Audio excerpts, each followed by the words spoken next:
السلام عليكم ورحمة الله وبركاته. إن الحمد لله نحمده ونستعينه ونستغفره ونؤمن به ونتوكل عليه ونعوذ بالله من شرور أنفسنا ومن سيئات أعمالنا. من يهده الله فلا مضل له ومن يضلل فلا هادي له، وأشهد أن لا إله إلا الله وحده لا شريك له، وأشهد أن نبينا محمدا عبد الله ورسوله صلى الله عليه وعلى آله وصحبه ومن اتبعهم بإحسان إلى يوم الدين وسلم تسليما كثيرا. மதிப்புக்குரிய பெரியோர்களே, சகோதரர்களே, சகோதரிகளே, எல்லாமல்ல அல்லாஹு தஆலாவுடைய பேருதவியால் வாரந்தோறும் இந்த பள்ளி வாயிலில் உட்கார்ந்து ஏதாவது ஒரு தலைப்பின் கீழ் மார்க்கம் சார்ந்த விடயங்களை பேசக்கூடிய சந்தர்ப்பம் எமக்கு கிடைத்துள்ளது. அல்ஹம்துலில்லாஹ். இந்த சந்தர்ப்பத்தை சரியான முறையில் நானும் நீங்களும் கேட்கக்கூடிய அனைவரும் பயன்படுத்த எல்லாம் வல்ல அல்லாஹு தஆலா அருள் புரிய வேண்டும் என்று பிரார்த்தித்தவனாக, இந்த வாரம் எமது வாழ்வில் மனித வாழ்வியலோடு தொடர்பு பட்ட அடிக்கடி நமக்கு ஏற்படக்கூடிய ஒரு விடயத்தை பற்றி ஹதீஸ்கள் என்ன சொல்கின்றன, இஸ்லாம் என்ன சொல்கின்றது என்ற அடிப்படையில் பேசலாம் என்று நினைக்கின்றேன். அல்லாஹு தஆலா அல் குர்ஆனில் சூரத்துல் பக்ராவில் மக்காவிலிருந்து மதீனாவுக்கு வந்து கஷ்டப்பட்ட சஹாபாக்களை பற்றி குறிப்பிடுகின்றான். இந்த ஆயத்து பொதுவாக எல்லோருக்கும் உரியதென்றாலும் குறிப்பாக இவர்களை குறிக்கின்றது. இந்த ஆயத்தை நான் சொல்லக்குள்ளேயே தலைப்பு என்னென்னத்தை நாம் புரிந்து கொள்ளலாம். அல்லாஹு தஆலா சொல்கின்றான், லில் ஃபுகரா இல்லதீன உஹ்ஸிரு ஃபீ சபீலில்லாஹ், அல்லாஹுடைய பாதையில் அப்படியே முடக்கப்பட்டுள்ள வறியவர்கள் என்றால் மக்காவில் இருந்த விரிவான விளக்கத்தோடு சேர்த்து நேரடி மொழிபெயர்ப்பு இல்லாமல் சொல்கிறேன். மக்காவில் இருந்து தியாகம் செய்து வந்து எந்த நாதியற்றி கிடப்போர்னு சொல்லுவோமே அந்த நிலை தானே. ஒரு ஊர் விட்டு ஒரு ஊர் போனால் அல்லது ஒரு நாடு விட்டு நாடு போனால் அது எல்லாருக்குமே தெரியும், அகதிகள் போல வந்தால். இப்படி அல்லாஹ்வுடைய பாதையில் வந்து அல்லாஹ்வுடைய பாதைக்காகவே தங்களை அர்ப்பணித்துவாங்க, வேறு எந்த காரணமும் இல்லை. முஸ்லீம்கள் என்பதனால தான் அவ்வளோ பெரிய பெரிய சஹாபாக்கள் தங்களது பூர்வீக இடத்திலிருந்து துரத்தப்பட்டார்கள். நமக்கு எல்லாருக்குமே தெரியும், அதான் ஹிஜ்ரத் இல்லையா. இவங்க வாழ்க்கையில் கடுமையான கஷ்டங்களை எதிர்கொண்டாங்க. உடைமை இழப்பு, உயிர்களில் இழப்பு, உடைமைகளில் இழப்பு. இப்போ இங்கே பேசக்கூடிய விடயம் உடைமை பற்றி தான். பொருளாதார பிரச்சனைங்கிறது சாதாரண பிரச்சனை இல்லை. இந்த வசனத்தை வச்சு தான் இந்த தலைப்பையே நான் சொல்ல வரேன். அப்படி நீண்ட கூடிய நேரம் எடுக்கப்படாதுன்றதுலேயே கவனமாக இருக்கிறேன் இன்ஷா அல்லாஹ். அதாவது டைமுக்கு முடிச்சுட்டு போயிடணும். அதாவது அல்லாஹ்வுடைய பாதையில் முடக்கப்பட்டுள்ள ஹஸ்ர்ன்னு சொன்னால் என்ன செய்கிறது, ஒன்றை சுருக்கிறது, மற்றுற கருத்தை கொடுக்கும். ஹஸ்ர் இல்லையா. லில் ஃபுகரா இல்லதீன உஹ்ஸிரு ஃபீ சபீலில்லாஹ், அல்லாஹ்வுடைய பாதையில் அப்படியே முடக்கப்பட்டிருக்கிறாங்கன்னா இவங்களுக்கு மார்க்கத்தை தவிர வேறு எந்த வேலையுமே இல்லை. இவங்களோட முழு பராக்குமே மார்க்கத்தில் தான். அப்படி தான் அந்த சூழல் அமைதி. முஹாஜிரிங்களோட வரலாறு எல்லாருக்கும் தெரியும். லா யஸ்ததி, அதை இன்னும் அடுத்த துண்டு விளங்கப்படுத்துது. லா யஸ்ததிஊன தர்பன் ஃபில் அர்த், பூமியில் இவங்க வெளியில் பிரயாணம் செய்கிறதுக்கும் முடியாது. இங்கே தரப ஃபில் அர்துன்னா பிரயாணம் செய்கிறது. தரப் என்ற சொற்பதம் வந்து அரபில் எத்தனையோ கருத்துக்களை கொடுக்கும். ஒய்தா தரப்தும் ஃபில் அர்தி, தயமும் பற்றி வரக்குள்ளேயும் அல்லாஹு தஆலா பிரயாணத்துக்கு தர்ப்னா அடித்தல்ன்ற கருத்தை தான் பிரபலியமாக கொடுக்கும். ஆனால் இங்கே வந்து குர்ஆனில் பல இடங்களில் பிரயாணம் செய்தல் என்ற கருத்தை கொடுக்கும். லா யஸ்ததிஊன தர்பன் ஃபில் அர்த், பூமியில் பிரயாணம் செய்யவும் முடியாது. வாழ்வாதாரத்துக்காக, உணவை தேடுவதற்காக இவங்களால் பிரயாணமும் செய்து உழைக்க முடியாத நிலைமையில் உள்ளார்கள். இவங்களை பார்க்குறவர் நினைப்பார், யஹ்ஸபுஹுமுல் ஜாஹிலு, இவங்களை பற்றி தெரியாத ஒருத்தர் நினைப்பார் அவங்களோட பக்குவம், அமைதி. பார்த்தா சிலாக்களை பார்த்தா வாழ்க்கையில் எந்த இடரையும் சோதனையும் சந்திக்காதவங்க போல தான் இருப்பாங்க. ஆனால் ஒவ்வொருத்தருக்கு பின்னாலேயும் ஒவ்வொரு சோக வரலாறு அல்லது பல வரலாறுகள் இருக்குன்னு சொல்லுவோம் தானே. அது அல்லாஹு தஆலா கொடுக்குற பக்குவம், பொறுமை. குடும்ப ரீதியான பிரச்சனை வந்தாலும் சரி, சொத்து ரீதியான பிரச்சனை வந்தாலும் சரி, எதையும் ஒரு நிலையாக எதற்கு முகம் கொடுக்குறங்கிறது அது ஒரு அல்லாஹ்வுடைய ஒரு பெரிய தௌஃபீக். அப்போ யஹ்ஸபுஹுமுல் ஜாஹிலு, இவர்களை பற்றி தெரியாதவர் எப்படி நினைப்பார் என்றால் அக்னியா, இவர்கள் செல்வந்தர்கள், இவங்களுக்கு எந்த பிரச்சனையும் இல்லை, வாழ்க்கையில் சுகபோகங்களோடு இருக்கிறாங்க என்று எண்ணுவார். ஏன் காரணம் என்றால் மினத் தஅஃஃபுஃப், இவர்களிடம் காணப்பட்ட அந்த பக்குவமான போக்கினால். யஹ்ஸபுஹுமுல் ஜாஹிலு அக்னியா மினத் தஅஃபுஃப், இவர்களிடம் காணப்படக்கூடிய அந்த பக்குவத்தினால் இவர்களை பற்றி தெரியாதவர்கள் இவர்களை செல்வந்தர்களா, இவங்களுக்கு எந்த தேவையும் இல்லை, இவங்களுக்கு தாராளமாக உணவு கிடைக்குது, உடை கிடைக்குது, இருக்கிறதுக்கு இருப்பிடம் இருக்கின்று தான் எண்ணுவார். ஆனால் உன்னிப்பாக அவதானித்தால் தரிஃபுஹும் பிசீமாகும், அவர்களுடைய அடையாளத்தை வைத்தே நீங்கள் அவர்களை அறிந்து கொள்ளலாம். அவங்க எவ்வளோ கஷ்ட நிலையில் இருக்கிறாங்கங்கிறது அவர்களை அவதானித்து பார்த்தால் உங்களுக்கு விளங்கிவிடும். இப்போ இது ஒரு பக்குவமான போக்குங்கிறது அல்லாஹு தாலா தெளிவாக சுட்டி காட்டுறாங்க. எப்படி இல்லாமல் இருக்கும்? நபிகளாருடைய அந்த பாசறையில் இஸ்லாம் என்ற இந்த தூதுத்துவத்தை அல்லாஹு தாலா பரப்புவதற்கு, உலகிலே அந்த கதிர்வீச்சுக்கள் வெளியாகுவதற்கு முதல் கூட்டமாக தேர்வு செய்யப்பட்ட அந்த கூட்டத்தினர் எவ்வளோ பெரிய பக்குவமானவங்களாக இருப்பாங்க. என்னதான் வறுமை கஷ்டம் என்றாலும் அவங்களுடைய சொல்லிலேயோ செயலிலேயோ காட்டிக்கொள்ள மாட்டாங்க, மீறி நடக்கும். அதை உன்னிப்பாக அவதானித்தால் அந்த அடையாளங்களை வைத்து புரிந்து கொள்ளலாம். தரிஃபுஹும் பிசீமாகும் லா யஸ்அலூன அன்னாஸ இல்ஹாஃபா, மக்களிடம் வலிந்து கேட்க மாட்டார்கள். போய்கிட்டு உணவுக்கோ உடைக்கோ இதுக்குமே லா யஸ்அலூன அன்னாஸ இல்ஹாஃபா, வலிந்து யாசிக்க மாட்டார்கள் என்று சொல்லிவிட்டு அல்லாஹு தாலா சொல்கின்றான், ஒமா துன்ஃபிகு மின் கைரின் ஃபஇன்னல்லாஹ பிஹி அலீம். நீங்கள் எந்த ஒரு நல்ல விடயத்தை தர்மம் செய்தாலும் அல்லாஹு தாலா அதை நன்கு அறிகிறான் என்றால் அதற்கு பிரதி உபகாரம் இருக்கிறது என்பதை அல்லாஹு தாலா சொல்கின்றார். அப்போ மதிப்புக்குரிய பெரியோர்களே, சகோதரர்களே, இஸ்லாம் எங்களிடமிருந்து எதிர்பார்ப்பது என்ன ஒரு கஷ்டம் வந்தாலும், என்ன ஒரு நெருக்கடியான நிலையில் நாங்கள் இருந்தாலும் அந்த கஷ்டத்தை அல்லாஹ்விடம் மாத்திரம்தான் முறையிட வேண்டும். பல நாட்கள் கூட நாம் உண்றதுக்கு உணவு இல்லாமல் இருக்கலாம், போயிட்டு யார்ட்டையும் கையேந்தக்கூடாது. அதை பற்றி நான் விரிவாக பேசுகிறேன். இமாம் இப்னு கஸீர் ரஹிமஹுல்லாஹ் இந்த வசனத்திற்கு விளக்கம் சொல்கின்ற போது சொல்கிறார்கள், லா யுலிஹூன். அப்போ இந்த வசனத்தை வச்சு பார்க்கக்குள்ளே நாம் என்ன பேச வருகின்றோம் என்றால், பிறரிடம் யாசிக்கிறது கேட்குறத இஸ்லாம் வன்மையாக கண்டிக்குது. அது ஒரு பாவமும் கூட. ஆனால் சில கட்டங்களில் கேட்கலாம். அது என்னென்ன விதிவிலக்கு என்பதை ஹதீஸ்களை வைத்தே நாங்கள் சுருக்கமாக இன்ஷா அல்லாஹ் பேசலாம். இமாம் இப்னு கஸீர் ரஹிமஹுல்லாஹ் இந்த வசனத்திற்கு விளக்கம் சொல்கின்ற போது சொல்கிறார்கள், ஐலா யுலிஹூன ஃபில் மஸ்அலா, கேட்கின்ற போது, பிறரிடம் கேட்கின்ற போது வலிந்து கேட்க மாட்டார்கள். அலஹன்னு சொல்கிறது அலட்டி கொள்றதுக்கு சொல்கிறது. யுலிஹு ஃபி சுஆல், சும்மா கேட்குறதுக்கும் ஒன்றை திருப்பி வலிந்து கேட்டுக்கிட்டு இருக்கிறதுக்கும் வித்தியாசம் இருக்குது. இல்ஹான்னு சொல்லுவாங்க. அதாவது லா யுலிஹூன ஃபில் மஸ்அலா வலா யுகல்லிஃபூன அன்னாஸ மா லா யஹ்தாஜூன இலை, தங்களுக்கு தேவையில்லாததை மக்களிடம் கேட்டு மக்களை கஷ்டத்துக்குள்ளாக்க மாட்டார்கள் என்றால் இஸ்லாம் அனுமதித்த கட்டங்களில் மாத்திரம் கேட்பாங்க. சில கட்டங்களில் இஸ்லாம் அனுமதிக்குது, இன்னும் சில கட்டங்களில் கேட்டே ஆகணும்.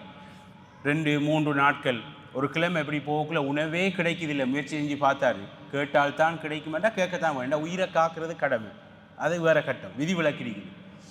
அப்போ என்ன சொல்கிறார்கள் என்றால் இமாம் இப்னு கஸீர் ரஹிமஹுல்லாஹ், ஃபஇன்ன மன் ஸஅல வலஹு மா யுக்னீஹி அனில் மஸ்அலா, கேட்கக்கூடாது என்ற ஒரு நிலைமை இருந்தும் பிறரிடம் ஒருவர் ஒரு தேவையை கேட்டால் ஃபகத் அல்ஹஃப ஃபில் மஸ்அலா, அவர் யாசிப்பதில், அதாவது பிறரிடம் உதவி கேட்பதில் அவர் என்ன சொல்லலாம், வலிந்து விட்டார், கூடுதல் எல்லையை தாண்டி விட்டார் என்ற கருத்துப்படி இமாம் இப்னு கஸீர் ரஹிமஹுல்லாஹ் சொல்கின்றார்கள். ஆகவே மதிப்புக்குரிய பெரியோர்களே, சகோதரர்களே, ஒரு முஸ்லிமை பொறுத்தவரையில் முடிந்த அளவு தனது தேவையை தானாகவே முயற்சி செய்து நிறைவேற்ற வேண்டும் என்பதுதான் இஸ்லாம் அவருக்கு வலியுறுத்தக்கூடிய உயர்ந்த பண்பு. அதைத்தான் கடைபிடித்து ஆக வேண்டும்.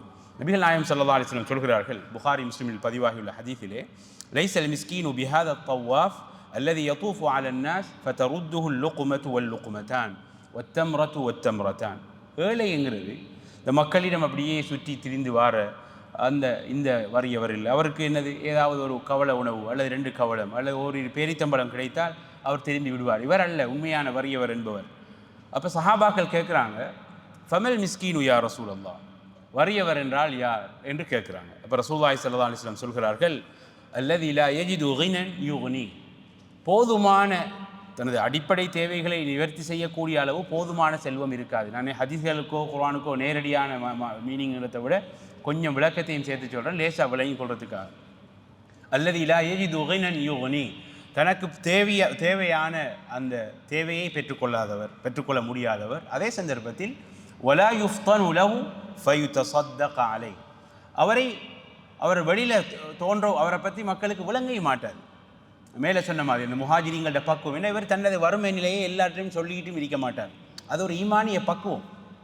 அதையும் தாண்டி உண்மையான ஜென்டில்மேன், உண்மையான ஒரு மனிதன், முஸ்லீமோ முஸ்லீம் இல்லையோ, எப்பயுமே தன்னை தேவைகளை அடுத்தவங்கள்ட்ட சொல்லி தெரிய மாட்டார். அது ஒரு குறை. அது இஸ்லாத்தை வச்சு முதல் ஒரு பொதுவான ஒரு கொமன் மனிதன் பார்த்தா, நீங்கள் நிறைய ஆர்டிக்கலில் வாசிச்சிருப்பீங்க, அதாவது எந்த ஒரு பிரச்சனை வந்தாலும் அல்லாஹ்வோட உதவியால், அது இல்லாமல் நமக்கு லா ஹவுல வலா குவத்த இல்லா பில்லா, அது வேறு விஷயம். எதையும் தானாக நின்று எதிர்த்து நிற்கக்கூடிய அந்த ஆற்றலை ஆண்களோ பெண்களோ உருவாக்கி கொள்ள வேண்டும். அது ஒரு வகையான இஸ்ஸத்து நஃப்ஸ், சுய கௌரவத்தை தோற்றுவிக்கும். ஆடு மேய்க்கிறதாக இருந்தாலும் சரி, எஜமானுங்கிறவர் சம்பளம் தாரவர், அவ்வளவுதான். குனிகிறது வளைவு சுழிவெல்லாம் அல்லாஹ்வுக்கு முன்னுக்கு மட்டும்தான், இல்லையா? அப்போ நபிகள் நாயகம் ஸல்லல்லாஹு அலைஹி வஸல்லம் சொல்கிறார்கள், அதாவது போதிய அடிப்படை தேவைகளை பூர்த்தி செய்யக்கூடிய அளவுக்கு செல்வமும் இருக்காது. வலா யுஃப்தனு லஹு ஃபயுதஸத்தக அலைஹி, அவரை மக்கள் விளங்கவும் மாட்டாங்க, அவர் சொல்லி தெரியவும் மாட்டார், அவரோட கஷ்ட நிலைகளை பற்றி சொல்லவும் மாட்டார். அந்த முஹாஜிரீங்களை பற்றி அல்லாஹ் குர்ஆனில் சொல்கிற மாதிரி எவ்வளோ ஒரு பக்குவமான வாழ்க்கை. ஃபயுதஸத்தக வலா யஸ்அலு ன்னாஸ ஷைஆ, மக்களிடம் எதையும் கேட்க மாட்டார். இப்போ இவர் தான் உண்மையான மிஸ்கீன். இவர்களை இனங்கண்டு நாம் அவங்களுக்கு உதவி செய்கிறது அது பெரிய உயர்ந்த தன்மை, அது வேறு. கேட்கவும் கூடாது, ஆனால் எதிர்பாராமல் ஒரு பணம் வருகின்றது, பணமோ ஒரு உதவியோ வருகின்றது, அதை மறக்கவும் கூடாது. உதாரணத்துக்கு நிறைய ஹதீஸ்கள் இதில் பேசலாம், பல கோணங்களில் ஹதீஸ்கள் இதில் வருது, எக்கச்சக்கமான ஹதீஸ்கள் இருக்குது இதில். இதிலிருந்து சின்ன சின்ன தலைப்புகள் போகும். உதாரணத்திற்கு சில சஹாபாக்களுடைய பக்குவத்துடைய உச்சகட்டம் என்னத்தை கொடுத்தாலும் எடுக்கிறல்ல. ஒரு அருமையான அறிவிப்பாளர் வரிசையில் சில தஹபி அனுவாங்க, கோல்டு அறிவிப்பாளர் வரிசை. அதில் ஒன்று சாலிம் இப்னு அப்துல்லாஹ் இப்னு உமர், வாப்பா பெரிய அப்பா யார் சொல்லவே தேவையில்லை, அல் ஃபாரூக் ரலியல்லாஹு அன்ஹு, மகன் அப்துல்லாஹ் இப்னு உமர், அவங்க மின் ஃபுகஹா சஹாபாக்கள் மிக பெரும் அறிஞர்கள் ஒருத்தர், அவங்களோட மகன் சாலிம். இவர் அறிவிக்கக்கூடிய அறிவிப்பு இன்றைக்கு ரியாது சாலிஹீன்ல பள்ளியில் வந்துச்சு. அப்போ இவங்களோட உமர் ரலியல்லாஹு அன்ஹு அல்லது அப்துல்லாஹ் இப்னு உமர் ரசூலுல்லாஹ் கூப்பிடுறாங்க செல்வத்தை கொடுக்கறதுக்காக, அவங்க எடுக்க விரும்பலை. ஹதீஸில் சுருக்கம் இதுதான். அப்போ ரசூலுல்லாஹ் என்ன சொல்கிறாங்க, இந்த பணத்தில் இருந்து பொருளில் இருந்து ஏதாவது அந்த கைரு முஷ்ரிஃபி அப்படி வரும். அதாவது நீங்கள் அதில் எதிர்பார்க்காம, அதே மாதிரி அதில் பேராசை இல்லாமல் உங்களுக்கு பணம் வருது என்றால் ஃபதமவ்வல் இத்தஹிதுஹு மாலா, அதை எடுத்துக்கொள்ளுங்க. ஒமாலா ஃபலா, அப்படி இல்லாமல் யாராவது ஒரு செல்வந்தரை கண்ட அவரோட பக்கம் போகிறது, ஏதாவது தருவார், ஒரு எம்பெலப்பை வைப்பார், இது கூடாது. அது மார்க்கத்தில் உள்ள யாருமா இருக்கலாம். அப்படி எதிர்பார்க்கிறது மிக மோசமான பண்பு. அதை விட எவ்வளோ ஹலாலான சாதாரண தொழில்களை செஞ்சுட்டு போயிடலாமே, அதில் பரக்கத்தும் இருக்காது. இதை பற்றி நிறைய ஹதீஸ்கள் இருக்குது. நான் அந்த மெயின் இதிலேயே நிற்கிறேன். யாசிக்காமல் இருக்கிறது எந்தெந்த கட்டத்தில் மட்டும் கேட்கலாம், இதைத்தான் கருப்பொருளை வச்சு பேசணுன்றதுக்காக சுருக்கி கொள்கிறேன். நான் மேலே சொன்ன வசனத்தில் அந்த முஹாஜிரீங்களோட பக்குவத்தை நிறைய புகாரி முஸ்லீமில் வரக்கூடிய ஹதீஸ்களை தெளிவுபடுத்தும். அதில் மிக அழகிய ஒரு முன்னுதாரணம் அஹ்லு சுஃபா, திண்ணை தோழர்கள். இங்கே அதாவது ஆடையை உடுத்தா கணுக்காலுக்கு மேலரிக்கும் பனிச்சா இங்கே விளங்கும். அந்த உடுப்பதற்கு ஒரு ஒழுங்கான ஆடை கூட இல்லை. பல நாட்கள் பட்டினி பசியோடு இருப்பாங்க, ஆனால் யாருக்கிட்டையும் கேட்க மாட்டாங்க. அபூ ஹுரைரா ரலியல்லாஹு அன்ஹு என்ன சொல்கிறாங்க, பசியின் காரணமாக ஆயிஷா ரலியல்லாஹு அன்ஹாவுடைய அந்த அறை ஹுஜுராவுக்கும் மஸ்ஜித் நபவிக்கும் இடையில் நான் உருண்டு கிடப்பேன். இதெல்லாம் புகாரி முஸ்லீமில் வரக்கூடிய ஹதீஸ்கள். பசிதான், ஒமாபி இல்லல் ஜூ. அப்போ ஒரு வழக்கம் இருந்தது அரபியர்களிடம், ஒருவருக்கு ஜுனூன் பைத்தியம் என்று தெரிந்தால் அவர் உணுக்கில் காலை வைக்கிறது. வார ஆள் நினைப்பாராம் இவருக்கு பைத்தியம் என்று சொல்லி காலை வைப்பார். ஆனால் உண்மையிலே ஒமாபி இல்லல் ஜூ, பசியின் கொடுமையினால் தான் நான் அப்படி படுத்து கிடப்பேன். ஆனால் யார்ட்டையும் கேட்குறேன், இந்த பக்குவத்தில் உச்சகட்டம். இப்படி நிறைய ஹதீஸ்களை பார்க்கலாம். இதை விட நபிகள் நாயகம் ஸல்லல்லாஹு அலைஹி வஸல்லம் அவங்களோட அந்த தாஃபுவை பாருங்கள், பத்தினி தொடத்தில் பாருங்கள். எந்த அளவுக்கு கண்டால் ஆயிஷா ரலியல்லாஹு அன்ஹா சொல்கிறாங்க, அந்த ஆயிஷா மன்னிக்கணும் ஹதீஸில் வருது, இதில் அறிவிப்பாளர் யாருன்றது எனக்கு மறந்து போயிட்டுது, நான் இங்கே நோட்ஸில் குறிப்பிடலை. ஆனால் ஆதாரபூர்வமான ஹதீஸுங்கிறது மாத்திரம் மிகவும் தெளிவான விஷயம். அந்த ஹதீஸில் வரும், நபிகள் நாயகம் ஸல்லல்லாஹு அலைஹி வஸல்லம் கான யபீதுல் லயாலியல் முத்ததாபிஅத தாவியா. பாருங்கள், எப்போ இந்த நிலை உண்டாகும், சும்மா ஓரிரவு சாப்பிடாமல் தூங்கினா வயிறு ஒட்டாது. ஒரு மனிதன் வயிறு ஒட்டுறண்டா எப்போ ஒட்டும், பல நாட்கள் தொடர்ச்சியாக உணவு கிடைக்காட்டி தான் வயிறு ஒட்டும் நிலைக்கு வரும். பாவியன் என்ற சொல்லித்தானே நிறைய பேர் அரபிக்கில் இன்ட்ரெஸ்டாக இருப்பீங்க. பாவியன் என்றால் பவா யதுவி தையன், மடிக்கிறதுக்கு சொல்கிறது. இப்படி இருக்குது ஒன்றை மடிக்கிறதுக்கு. குர்ஆனில் அழகாக அல்லாஹ் சொல்வான், யௌம நத்வி ஸமாஅ கதையி ஸிஜில்லி லில் குதுப் கமா பதஅனா அவ்வல ஹல்கின் நுஈது வஅதன் அலைனா இன்னா குன்னா ஃபாயிலின். மறுமை பற்றி சொல்லக்குள்ள நம்ம பார்க்குறோம்ல, இப்போ இவ்வளோ இது வந்துட்டு யூடியூப்பில் இந்த ஒரு வசனமே போதும், மறுமை வரக்குள்ள எப்படி அல்லாஹ் உலகத்தை தலகில் புரட்டி போடுவான். யௌம நத்வி ஸமாஅ கதையி ஸிஜில்லி லில் குதுப், ஏடுகளை மடிப்பது போன்று நாங்கள் வானங்களை மடிப்போம், வானத்தை எப்படி மடித்து விடுவோம்னு அல்லாஹ் சொல்கிறான். பின்னால் வேறு விரிவாக சொல்லி கொண்டு போகுது குர்ஆன். தலைப்பு மாறக்கூடாது. நபிகள் நாயகம் ஸல்லல்லாஹு அலைஹி வஸல்லம் அவர்கள் பல இரவுகள் தாவியன் வயிறு அப்படி ஒட்டிய நிலைமையிலேயே கழிப்பார்கள். அப்போ எவ்வளோ ஒரு ஒரு ஒரு தியாகமான நினைச்சா என்ன செய்யலாம்? ஒரு சஹாபிக்கிட்ட சொன்னால் போதும், ரசூலுல்லாஹ் கிட்ட ஒன்றுமே இல்லையாம் என்று சொன்னால் எத்தனை ஊடுகள்லேருந்து பார்சல் வரும், எவ்வளோ வரும் இல்லையா? இதுதான் தாஃபுஃப். எந்த அளவுக்கு சமாளிக்க முடியுமோ பிறரிடம் கேட்காமல் மேக்சிமம் கண்ட்ரோல் பண்ணுறது, பொறுமையாக இருக்கிறது. இது சாதாரண விஷயம் இல்லை ஏண்டா நான் அதை பற்றி கொஞ்சம் பேசுறதுக்கு முன்னால் சொல்கிறேன். இதை மற்றொரு புகாரி முஸ்லீமில் பதிவாகியுள்ள ஹதீஸ் தெளிவுபடுத்துது பாருங்கள். ரசூலுல்லாஹ்வுடைய பொறுமையை பாருங்கள். ஏன்னா அவங்க தானே முன்மாதிரி, எல்லாருக்குமே தெரிந்த ஒரு ஹதீஸ். ஆயிஷா ரலியல்லாஹு அன்ஹா அறிவிக்கிறாங்க. யார்? உர்வா ரலியல்லாஹு ரஹிமஹுல்லா அவங்க தன்னை சாட்சி. உர்வாக்கு ஆயிஷா யார் ரலியல்லாஹு அன்ஹா சாட்சி. அப்போ முறைக்கு மகனுக்கிட்ட ஆயிஷா ரலியல்லாஹு அன்ஹா அப்படி நடக்கிறதானே, பழைய மூத்தாக்கள் இளமாக்கள்கிட்ட நடந்த விஷயங்களை சொல்கிறதானே. அதுவும் ரசூலுல்லாஹ்வுடைய வாழ்க்கையில் எல்லாருக்குமே இன்ட்ரெஸ்ட் அதிகமே. அப்போ சொல்கிறாங்க நபிகள் நாயகம் ஸல்லல்லாஹு அலைஹி வஸல்லம் அவர்கள் வீட்டில் இங்குன்னா இப்படி ஒரு ஹதீஸில் ஹிலால் என்னது ஒரு மாதத்தில் 3 பிறைகளை 2 மாதத்தில் 3 பிறைகளை பார்த்து விடுவோம். நபிகள் நாயகம் ஸல்லல்லாஹு அலைஹி வஸல்லம் அவருடைய வீடுகளிலே, ஒரு வீடல்ல வீடுகளில் நெருப்பு கூட மூட்டப்பட்டிருக்காது. அப்போ 2 மாதங்களுக்கு மேலே நெருப்பு மூட்டப்படாத ஒரு நிலையின்றா எவ்வளோ ஒரு சாதாரண விஷயம் இல்லையே. 2 மாதம் எடுத்துக்கொள்வோமே, 60 நாட்கள் அல்லது 59 நாட்கள். ஏன்னா அரபு மாதங்கள் 29லேயும் முடியும், 30லேயும் முடியும். சுமார் 60 நாட்கள் நபிகள் நாயகம் ஸல்லல்லாஹு அலைஹி வஸல்லம் அவருடைய வீடுகள், என்ன வீடுகள்னா ஹுஜராத்துகள், அவங்களோட மனைவிமார்களுக்கு தனித்தனி அறமாதி கொடுத்துருந்தாங்க. எதிலேயுமே நெருப்பு மூட்டப்படாதுன்னு சொன்னேன். வாழாத நிலைமைண்டா எவ்வளோ ஒரு கஷ்டத்தில் வாழ்ந்திருக்கிறாங்க. அப்போ கேட்குறாரு உர்வா ரஹிமஹுல்லா ஆயிஷா ரலியல்லாஹு அன்ஹா கிட்ட, யா ஹாலத்து மா கான யுஈஷுக்கும், 2 மாதங்கள் நெருப்பு மூட்டப்படலைண்டா அப்போ நீங்கள் எப்படி வாழ்ந்தீங்க, உங்களை வாழ வைத்தது என்னன்னு கேட்டதுக்கு அவங்க சொல்கிறாங்க அல் அஸ்வதான், 2 கருப்புக்கள். 2 கருப்புக்கள்னா என்ன? பேரித்தம்பழமும் தண்ணி கருப்பு இல்லை, ஒன்றோட ஒன்று சேர்றதால அதுக்கும் சேர்த்து கருப்புன்னு பேர் வருது. அது நல்லவங்களோட இருந்தால் நல்லது, அதுக்கும் இது நல்ல அந்த சகோதரத்து என்ன சொல்கிறது, அது ஒன்றாக இருப்பது சுஹ்பா, சகவாசத்துக்கு ஒரு நல்ல உதாரணம். அரபு மொழியில் ஒரு பண்பு இருக்குது. 2மே ஒரே நிலத்தில் இல்லாட்டியும் ஒன்றோட ஒன்று ஒட்டி இருக்கும் போது எது கூடுதல் பசியை போக்குறதுங்க பேரித்தம்பழம். ஆகவே தண்ணிக்கும் சேர்த்து கருப்புன்னு பேர் சூட்டிடுறாங்க அல் அஸ்வதா.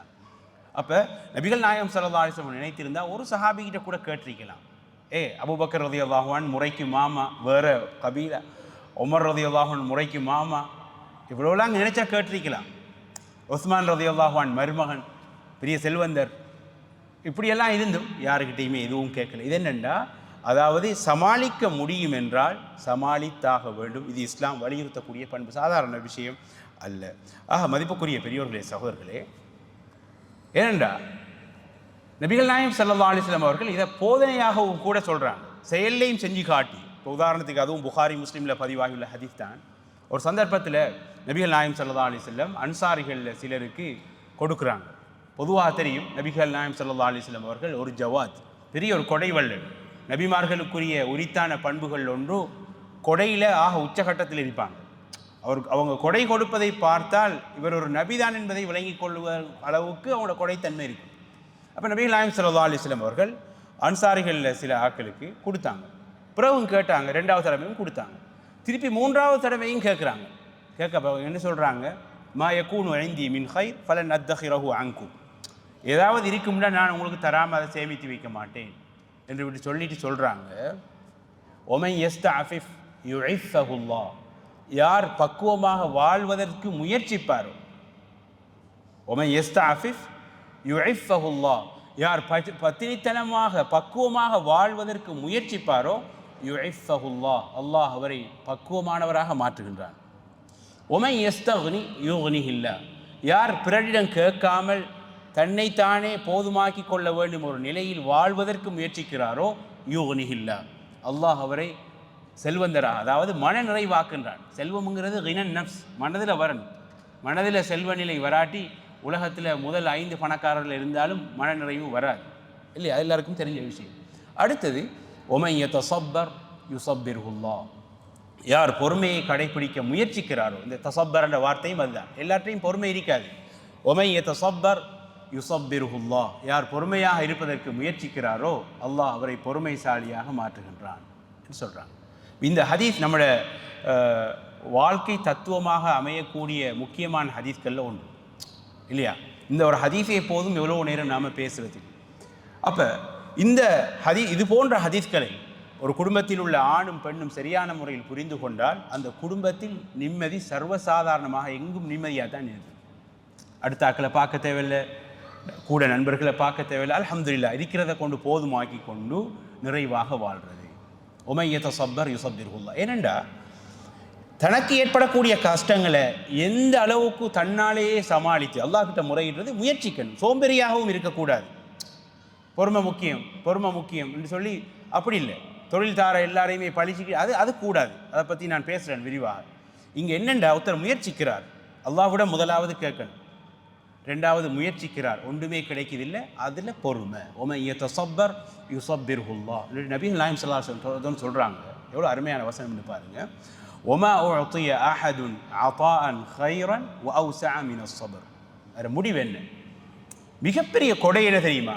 இஸ்லாத்தில் முஸ்லீம் ஆனதுக்கு பிறகு மிகப்பெரிய கொடை, ஒரு மனிதர் பொறுமையை விட மிக சிறந்த விசாலமான ஒன்றை கொடுக்கப்படவில்லை. எவ்வளவுதான் செல்வம் இருக்கலாம் அல்லது எவ்வளவுதான் கல்வித்தகம் இருக்கலாம், பொறுமை என்ற ஒன்று, அந்த பக்குவம் எல்லா நிலையிலும், பசி பட்டினியில் பொறுமை, பிரச்சனைகளில் பொறுமை, வேலை இல்லாமல் இருக்கின்ற போது பொறுமை, எங்களுடைய சுய கௌரவத்தில் சிலர் விளையாடுவார்கள் பொறுமை. உதாரணத்துக்கு சொல்கிறேன்.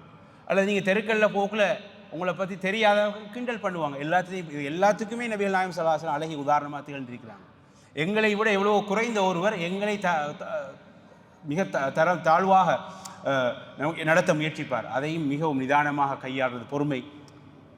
எல்லா கட்டங்களிலும் இந்த பொறுமையை கடைப்பிடிக்கின்ற போது இந்த ஹதீஸின் விளக்கத்தை போயிட்டு பார்த்தா காரி ரஹிமஹுல்லா சொல்கிறாங்க, அதாவது பொறுமையே வாழ்க்கையில் ஒரு உன்னதமான ஒன்றாக ஒருவர் கடைப்பிடிக்கின்ற போது எல்லா வகையான நிலைமை இதுவும் அவருக்கு வெளிப்பட ஆரம்பிக்கும். சகிப்புத்தன்மை, பொறுமையை நாம் ஒரு கையில் ஒரு முக்கியமான ஆயுதமாக எடுத்துக்கொண்டோம் என்றால் அதில் அடுத்த கட்டம் என்னென்றால் ஒரு வித்தியாசமான நிலைக்கு மனிதன் போய்விடுகின்றான். எதையும் தாங்கலாம் என்ற ஒரு நிலைமை வரும். மனம் உடங்கி போய் அப்படி இதுன்னு சொல்கிறது, அதாவது கவலை ஏற்படுறதை இங்கே பற்றி பேசல, மனம் உடைந்து அடுத்த கட்டத்துக்கு போகிறது மனிதன். இந்த நிலையெல்லாம் தவிடுபொடியாகி ஒரு உயர்ந்த ஒரு நிலைக்கு செல்வதற்கு பொறுமை மிகவும் வழிவகுக்கின்றது என்ற அடிப்படையில் அவங்களோட விளக்கம் இருக்குது. நான் அது மேலதிகமாக மாற்றி சொன்னேன். மதிப்புக்குரிய சகோதரர்களே, இஸ்லாம் எமக்கு அறிவுறுத்தக்கூடிய விடயம் என்னவென்றால், என்னதான் ஒரு கஷ்டமான நிலை வந்தாலும் யாரிடமும் முறையிடக்கூடாது, அதற்குரிய விதிவிலக்கான கட்டங்களை தவிர. நபிகள் நாயகம் ஸல்லல்லாஹு அலைஹி வஸல்லம் அவர்கள் சொல்கிறார்கள், மன் சஅல அன்-நாஸ அம்வாலஹும் தகஸ்ஸுரன். தனது பொருளாதாரத்தை கூட்டிக் கொள்வதற்காக வேண்டி ஒருவர் மக்களிடம் யாசிக்கிறார். காசு இருக்குது, ஆனால் இதை எடுத்து செலவழித்தால் தன்னுடைய பேங்க் பேலன்ஸ் குறைஞ்சிடும் உதாரணத்துக்கு, அல்லது ஏதாவது கொஞ்சம் குறைஞ்சிடும், கொஞ்சம் கலெக்ஷன் ஒன்று போடுவோமே, அல்லது கொஞ்சம் கேட்டு பார்ப்போமே, அல்லது இங்கே பொஸ்மார்ட் இருக்காங்க கேட்டு பார்ப்போமே, இது கூடாது, இது பெரிய பாவம். இது மன் சஅல அன்-நாஸ அம்வாலஹும் தகஸ்ஸுரன். தனது பணத்தை கூட்டிக் கொள்வதற்காக மக்களிடம் கேட்டால் ஃபஇன்னமா யஸ்அலு ஜம்ர ஜஹன்னம் ஃபல்யஸ்தகில்ல அவ் லியஸ்தக்ஃபிர். அவர் கேட்பது எதை கேட்கின்றார் என்றால் நரகத்தின் நெருப்பு தணலை கேட்கின்றார். அவர் விரும்பினால் அதை கூட்டிக் கொள்ளட்டும் அல்லது குறைத்து கொள்ளட்டும் என்று நபிகள் நாயகம் ஸல்லல்லாஹு அலைஹி வஸல்லம் அவர்கள் சொல்கின்றார்கள். மதிப்புக்குரிய சகோதரர்களே, அப்போ இஸ்லாத்தை பொறுத்தவரையில் இஸ்லாம் எங்களை தூண்டுவதெல்லாம் முயற்சிக்க வேண்டும், உழைக்க வேண்டும், என்ன கஷ்டம் வந்தாலும் மக்களிடம் கேட்கக்கூடாது என்ற செய்தியை நபிகள் நாயகம் ஸல்லல்லாஹு அலைஹி வஸல்லம் அவர்கள் சொல்கிறார்கள். அப்போ என்ன நிலை இருந்தால் கேட்கக்கூடாது? ஒரு அளவுகோல் ஒன்று இருக்கும் இல்லையா? ஒரு அளவுகோல் ஒன்று இருக்கத்தானே வேணும். எந்த அளவுக்கு இந்த அளவுக்கு இருந்தால் கேட்கக்கூடாது, அதை விட குறைவான நிலையில் இருந்தால் கேட்கலாம். அந்த நிலையை பற்றி நபிகள் நாயகம் ஸல்லல்லாஹு அலைஹி வஸல்லம் அவர்கள் சொல்கிறார்கள். இமாம் அஹ்மதுடைய கிரந்தத்தில் பதிவாகியுள்ள ஆதாரபூர்வமான ஹதீஸிலே அந்த ஹதீஸை சஹல் ரலியல்லாஹு அன்ஹு அறிவிக்கிறாங்க. மன் சஅல வ இன்தஹு மா யுக்னி. போதுமான அளவு இருந்தும் ஒருவர் யாசித்தால் ஃபஇன்னமா யஸ்தக்ஸிரு மின் நாரி ஜஹன்னம். அவர் நரக நெருப்பைத்தான் கூட்டிக் கொள்கிறார், கேட்டு கேட்டு கூட்டிக் கொள்கிறார். காலு யா ரசூலல்லாஹ் வ மா யுக்னி. அப்படி என்றால் அவருக்கு போதுமான அளவு என்றால் என்ன என்று கேட்டபோது நபிகள் நாயகம் ஸல்லல்லாஹு அலைஹி வஸல்லம் சொல்கிறார்கள், மா யுகத்தீஹி அவ் யுஅஷி, அவருக்கு ஒரு நாள் வேளை உணவுக்கு போதுமானது இருக்குது, பகல் உணவுக்கோ அல்லது இரவு உணவுக்கோ போதுமானது இருக்கிறது. இந்த நிலையை இருந்து கொண்டு பிறரிடம் யாசித்தால் அந்த யாசகத்தின் மூலமாக நரக நெருப்பைத்தான் அவர் கூட்டிக் கொள்கிறார். இது சாதாரண விஷயம் இல்லை. அப்போ இதில் எவ்வளோ பேர் இது ஹதீஸில் வச்சு பார்க்கக்குள்ள கேட்குறதுக்கு தகுதியற்றவர்களாக போவாங்க. அடுத்தது இன்னொரு விஷயம், முக்கியமான விஷயம், இந்த உரையில் சில நிலைமைகளை பற்றி இஸ்லாம் தெளிவுபடுத்திக்குது. அதை மெயினாக 2 நிலையாக வகைப்படுத்தி அதில் 2வது நிலையை 3 வகையாக வகைப்படுத்தலாம். அதை பற்றி நான் விரிவாக பேசுகிறேன்.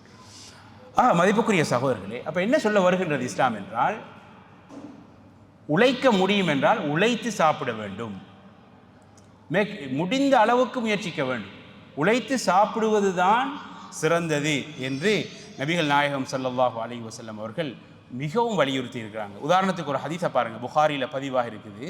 அந்த ஹதீஸில் நபிகள் நாயகம் ஸல்லல்லாஹு அலைஹி வஸல்லம் அவர்கள் சொல்கிறார்கள், ஜுபைர் இப்னுல் அவ்வாம் ரலியல்லாஹு அன்ஹு அறிவிக்கக்கூடிய ஹதீஸில், லஅன் யஅகுத அஹதுக்கும் ஹப்லஹு, இன்னொரு ஹதீஸில் அஹ்புலஹுன்னு வரும் இதில் பன்மையாக, தனது கயிறையோ அல்லது கயிற்றுக்களையோ ஒருவர் எடுத்துக்கொண்டு ஃபயஅதிய பிஹுஸ்மத்தில் ஹதபி அலா ظهره, தனது முதுகில் விறகு கட்டை தனது முதுகில் கொண்டு வருவது, சுமந்து கொண்டு வந்து ஃபயபிஅஹ, அதை மக்களிடம் விற்று பணம் பெறுவதன் மூலமாக ஃபயகுஃபல்லாஹு பிஹா வஜ்ஹா, இதன் மூலம் அல்லாஹு தஆலா இவருடைய முகத்தை நரகத்திலிருந்து, பிராக்கெட்டில் சொல்கிறேன்னா நரகத்திலிருந்து அல்லாஹு தஆலா தடுப்பது இருக்கின்றதே, பாதுகாப்பது இருக்கிறதே, இது கைருன் லஹு மின் அன் யஸ்அல அன்னாஸ அஅதவு அவ் மனஉ, மக்களிடம் இவர் கேட்காமல் இருப்பதை விட மிக சிறந்தது, மக்கள் கொடுத்தாலும் சரி கொடுக்காவிட்டாலும் சரி. அப்போ உழைக்க எவ்வளோ இஸ்லாம் தூண்டுதுன்னு பாருங்கள். ஒரு வேலை போனால் இன்னொரு வேலை, நான் இதில் பெரிய ஹை சேலரி எடுத்தேன், மற்றதில் நான் எப்படி வேலைக்கு போகிறேன் என்று வீட்டையே முடங்கி இருந்து தானும் உடைந்து குடும்பத்தையும் நாசமாக்குறது, இது ஒரு வகையான பாவம். கவலை வரும், அதில் சம்பந்தமே, அதில் தவிர்க்க முடியாத ஒன்று. ஷேகுல் இஸ்லாம் இப்னு தைமிய்யா ரஹிமஹுல்லாஹ் சொல்கின்ற போது சொல்கிறாங்க, சோதனைகளை பொறுத்தவரையில் பொதுவாக மனிதனென்று வந்து விட்டாலே இதெல்லாம் அவங்களோட வேர்டு இல்லை, நானாக போட்டு சொல்கிறது, அதையும் சொல்லிக்கொள்ளணும். ஏன்னா நாளைக்கு ஒரு ஆள் சர்ச் பண்ணி போட்டு சொல்லப்படாது ஷேகுல் இஸ்லாம் எங்கே சொல்லியிருக்காங்க, இடையில் நடுவில் வாரது தான் அவங்களுக்குரிய வார்த்தை. சோதனைகள் குழப்பங்கள்ங்கிறது இப்போ அவங்களோட வேர்டுக்கு வாரன், கல்ஹர்ரி வல் பர்த், வெப்பம் குளிர்காலம், இந்த குளிர் சூடு இருக்குதானே, இதை போல. அப்போ தவிர்க்க முடியாதது ஒன்று அவங்களோட வேர்டு தான். ஃபைதா ஆலிமல் அப்து அன்னஹு லா புத்த மின்ஹுமா, இந்த குளிர்காலம் சூடுகாலம், இந்த குளிரும் சூடும் என்கிறது தவிர்க்க முடியாது என்பதை ஒரு மனிதன் புரிந்து கொண்டால் அதை மாதிரி தான் பிரச்சனைகள் வந்துதான் ஆகும் ஏதோ ஒரு வகையில்.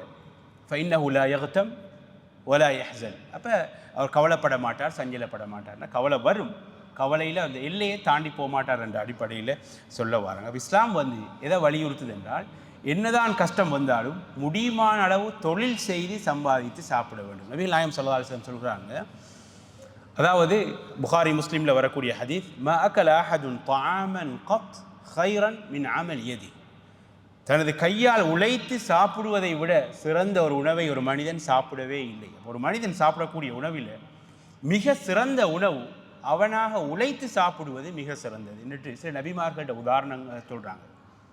அதில் ஒன்று, இன்ன நபி அல்லாஹ் தாவூத் ஸல்லல்லாஹு அலைஹி வஸல்லம் கான யஅகுலு மின் அமல் யதி, அல்லாஹுடைய நபி தாவூத் அலைஹிஸ்ஸலாம் தான் உழைத்து சாப்பிட்டார்கள், கையினால் வேலை செய்து சாப்பிட்டார்கள் என்று சொல்கிறாங்க. புகாரி முஸ்லிமில் பதிவாகியுள்ள ஹதீஸ். இன்னொரு சஹீஹான ஹதீஸில் வரும், தாவூத் அலைஹிஸ்ஸலாத்தை பற்றி சொல்லக்கூடிய ரசூலுல்லாஹி ஸல்லல்லாஹு அலைஹி வஸல்லம் சொல்கிறார்கள், கான லா யஅகுலு இல்லா மின் அமல் யதி, உழைத்துத்தான் தனது கையால் வேலை செய்து தான் சாப்பிட்டார்கள் என்று மட்டிட்டு சொல்கிறாங்க. அப்போ நபிமார்கள் எந்த அளவு இதில் கவனமாக இருந்திருக்கிறாங்க, உழைத்து சாப்பிட்றதுடைய மகிமை இருக்குதானே, எவ்வளவோ மேலானது. இன்னொரு முக்கியமான நபியை பற்றி நபிகள் நாயகம் ஸல்லல்லாஹு அலைஹி வஸல்லம் சொல்கின்ற போது முஸ்லீமில் பதிவாகியுள்ள ஹதீஸில், அந்த நபி கான நஜ்ஜாரா, நஜ்ஜாரா நிஜாரா காப்பண்டர், அதாவது தச்சு தொழில், மரம் வெட்டி மேசை கதிரை செய்கிறது ஒரு முக்கியமான நபி. அந்த நபி யாருக்கு தெரியுமா? ஞாபகம் வருதா? மௌலை மாடலாக்கள் சும்மா சொல்லுங்க பாபு. ஒரு முக்கியமான நபியை பற்றி நபிகள் நாயகம் ஸல்லல்லாஹு அலைஹி வஸல்லம் சொல்கின்ற போது கான நஜ்ஜாரா, அவங்களோட தொழில் என்னென்னா நிஜாரா, அதாவது இந்த கைத்தொழில், தச்சன் வேலை, தச்சு தொழில் என்று சொல்கிறாங்க. அந்த நபியை பற்றி நிறைய இடங்களில் குர்ஆனில் பார்க்குறோம். மரியம் அலைஹிஸ்ஸலாத்தை எடுத்து வளர்த்தவங்க,